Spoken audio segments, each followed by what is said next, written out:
മന്ത്രിമാരും മാധ്യമ സുഹൃത്തുക്കളും പൊതുപ്രവർത്തകരും എല്ലാം തീവണ്ടിയിൽ യാത്ര ചെയ്യാത്തവരാരുമില്ലല്ലോ.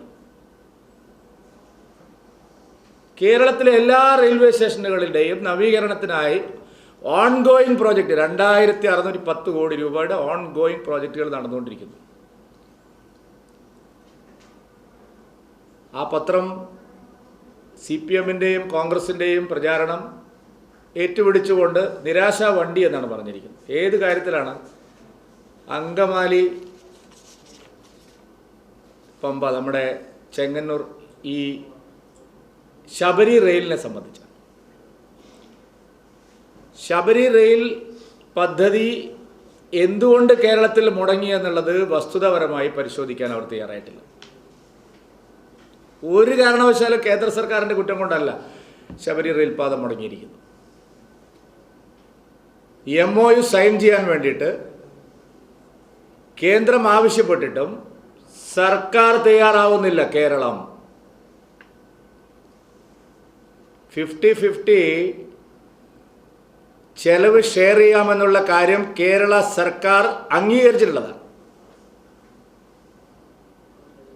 അതിനുശേഷം ഒരു ത്രികക്ഷി MOU എഗ്രിമെൻ്റ് സംസ്ഥാന ഗവൺമെൻറ്, റെയിൽവേ മന്ത്രാലയം, RBI ഈ അടുത്ത കാലത്ത് ഗതിശക്തി റെയിൽ ഗതിശക്തിയുടെ ഭാഗമായിട്ട് നടപ്പാക്കിയിട്ടുള്ള എല്ലാ വലിയ പദ്ധതികളും ഈ രീതിയിലാണ്. കേരള ഗവൺമെൻറ് എന്തുകൊണ്ട് അതിന് തയ്യാറാവുന്നില്ല എന്നുള്ളതിന് കൃത്യമായിട്ട് ഉള്ള മറുപടി ഇതിനകത്തുണ്ട്. നിങ്ങൾ സംശയമുള്ളവരത് പരിശോധിക്കണമെന്ന് എനിക്ക് അഭ്യർത്ഥന. കേരളത്തിലെ എല്ലാ നടപ്പ് റെയിൽ പദ്ധതികൾക്കും കേന്ദ്ര സർക്കാർ പണം അനുവദിച്ചിട്ടുണ്ട്. കേന്ദ്രം പണം നീക്കിവച്ചിട്ടുണ്ട്, പ്രവർത്തനാനുമതി കൊടുത്തിട്ടുണ്ട്. കഴിഞ്ഞ 10 വർഷത്തിനിടയിൽ പാത ഇരട്ടിപ്പിച്ചതിൻ്റെ കണക്ക് ഞാൻ പറയാം.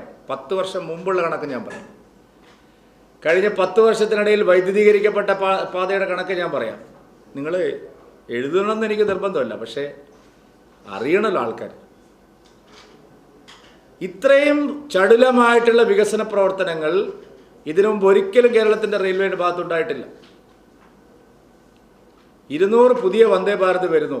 കേരളത്തെ അവഗണിക്കുന്നു പറയാൻ പറ്റുമോ? ആദ്യം വന്ദേ ഭാരത് അനുഭവിച്ച കൂട്ടത്തിൽ സ്റ്റേറ്റാണ് കേരളം. ഇപ്പോൾ 20 കോച്ചായിട്ട് വർദ്ധിപ്പിച്ചു.